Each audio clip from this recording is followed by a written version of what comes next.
Welcome back to Wine and the Word. I'm Pastor Peter Johnson here at St. Andrew, and thanks again for your group as you gather together here to have some fun, to get to know each other, and then dive a little bit deeper into some topics for faith and life. What I'd like to talk about here during this episode is the well-wishings that we give to people at times of graduation.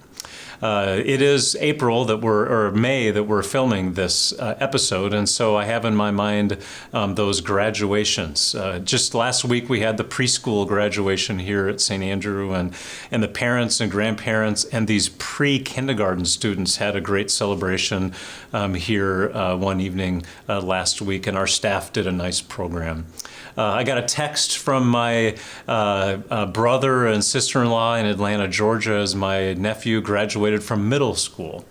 Their high school graduations coming up just around the corner, and of course college graduations too are milestones as well. But it made me start thinking a little bit about how we communicate to people and how we encourage them, how we support them, how we engage with them at these special milestones. And even in between those times when really as people of faith we want to encourage people around us in their faith and their life, in their purposes, even if they're younger too, even more so, so they might know of our companionship and encouragement of them.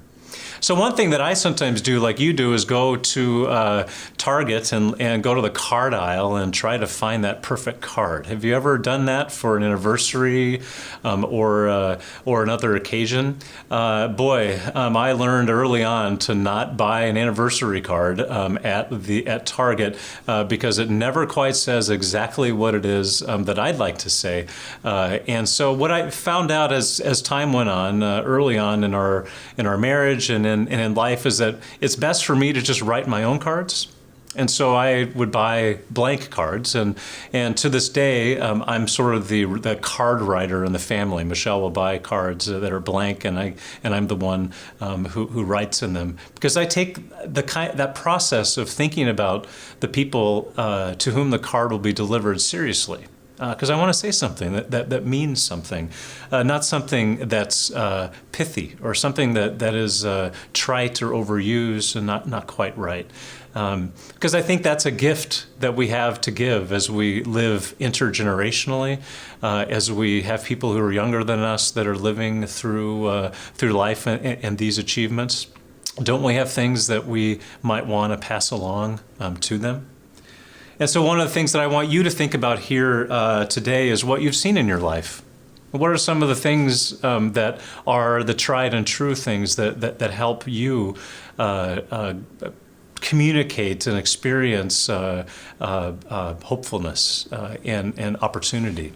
I was talking with someone recently who's going through finals right now in college, and I'm trying to the best of my ability to give some counsel and encouragement to this person who's going through finals in college, and that is really hard work. I remember those days.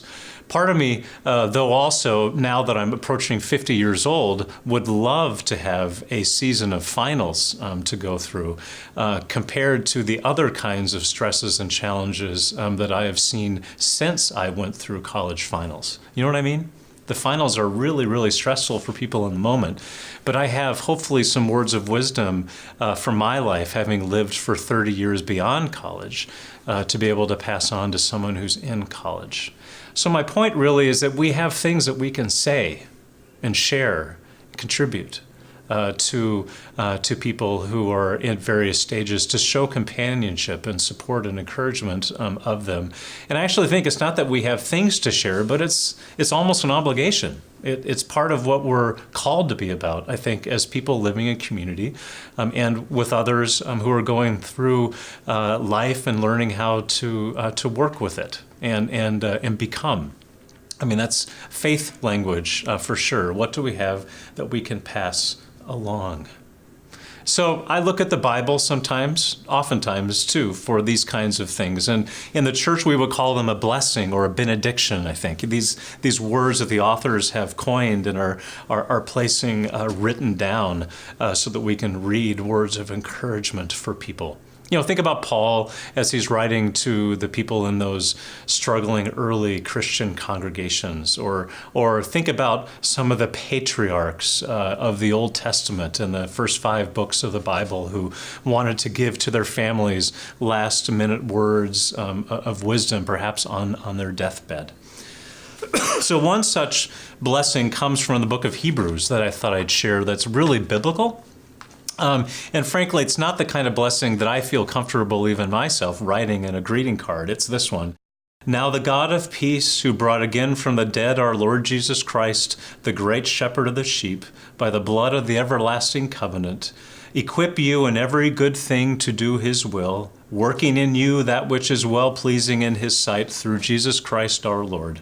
It's a blessing, right? And very formal blessing, and it has a place in many ways in our liturgies, but maybe not in a greeting card or talking to someone who's graduated from high school or college. You know what I mean? It doesn't quite roll off my tongue, and it's not really me necessarily sharing these words. These are the words from the book of Hebrews. But try on something a little bit less formal with this Irish blessing. May the road rise up to meet you. May the wind always be at your back. May the sun shine warm on your face, the rain fall softly on your fields, and until we meet again, may God hold you in the palm of your hands. Not that you would write this in a greeting card or something like that, but you get what I'm saying. That's a little bit more easy everyday language that we can write and share that might pass on something thoughtful and meaningful to the people we love.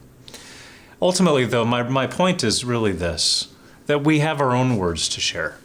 We have our own pondering and wondering and understandings that are important from our own hearts.